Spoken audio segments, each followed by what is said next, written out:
এই গরমে পেট ঠান্ডা রাখতে বানিয়ে ফেলুন তিতর ডাল।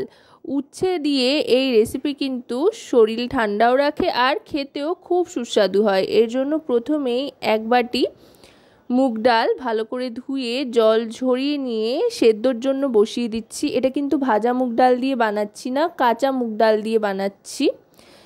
যেহেতু এখন কিন্তু মোটামুটি গরম পড়ে গিয়েছে যথেষ্ট পরিমাণে, তাই এই ধরনের রেসিপি যেমন মুখের স্বাদও ফেরায় তেমনি কিন্তু শরীর সুস্থ রাখতেও সাহায্য করে। এবার যতটা ডাল নিয়েছিলাম মানে এক বাটি, তার ডবল জল দিয়ে ডালটা সেদ্ধ করে নিলাম ঢাকনা চাপা দিয়ে।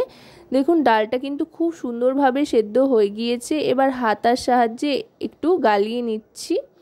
দেখুন কতটা সুন্দর নরম, একদম মাখনের মতো সেদ্ধ হয়ে গিয়েছে ডালটা। এবার এর মধ্যে দিয়ে দেব আরও খানিকটা জল। এই ডালটা কিন্তু একটু পাতলা পাতলাই হয়, যত পাতলা হবে এই ডালের স্বাদ কিন্তু ততটাই বাড়বে। এবার দিয়ে দিচ্ছি পরিমাণ মতো হলুদ গুঁড়ো।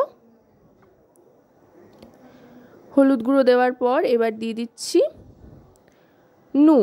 নুন আর হলুদ দিয়ে আরও খানিকক্ষণ ডালটাকে ফুটিয়ে নেব। যেহেতু পরে আরও খানিকটা জল অ্যাড করেছি, আর দিয়ে দিচ্ছি পরিমাণ মতো চিনি। নুন হলুদ চিনি এখনই সমস্তটা দিয়ে দিলাম, দিয়ে ভালো করে ফুটিয়ে নিয়ে নাবিয়ে নিলাম। এবার কড়াইতে দিয়ে দিচ্ছি 2 চামচ মতো সাদা তেল, খুব বেশি তেলের প্রয়োজন নেই। এবার এই তেলেই দিয়ে দেব উচ্ছের টুকরোগুলো, উচ্ছেগুলো গোল গোল করে ভেজে নিয়েছিলাম সেটাই দিয়ে দিচ্ছি। দিয়ে এবার ভালো করে উচ্ছেটা ভেজে নেব।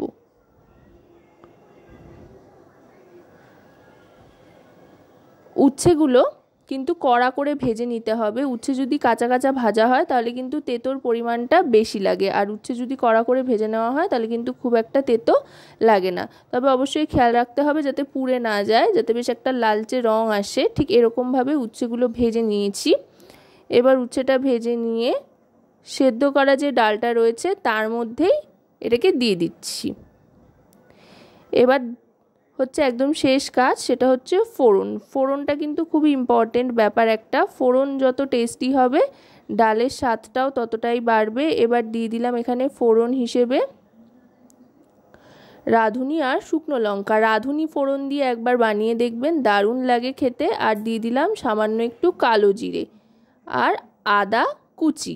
চাইলে আদা বাটাও দিতে পারেন, তবে আদা কুচি দিলে কিন্তু আদার ফ্লেভারটা অনেক বেশি স্ট্রং হয়। এবার ডালটা দিয়ে দিচ্ছি, দিয়ে ভালো করে ফুটিয়ে নেব।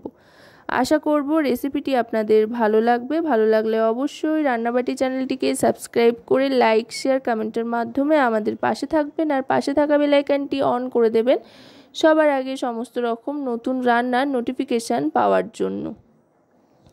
কারণ আপনাদের নিয়ে আপনাদের জন্যই কিন্তু আমাদের চ্যানেল রান্নাবাটি। তাই আপনাদের প্রত্যেকটা লাইক শেয়ার কমেন্ট কিন্তু আমাদের অনেক অনেক উৎসাহিত করে নতুন নতুন ভিডিও তৈরির জন্য। দেখুন একেবারে পাতলা করেই কিন্তু তৈরি করেছি ডালটা।